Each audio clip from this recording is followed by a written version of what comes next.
我個作品就叫避寒中心。咁避寒中心咧，亦都有第二個意思。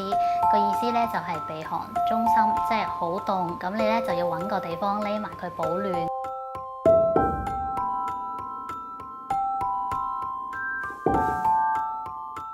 咁避寒中心其實係發生喺一個我中意嘅男仔嘅身上嘅。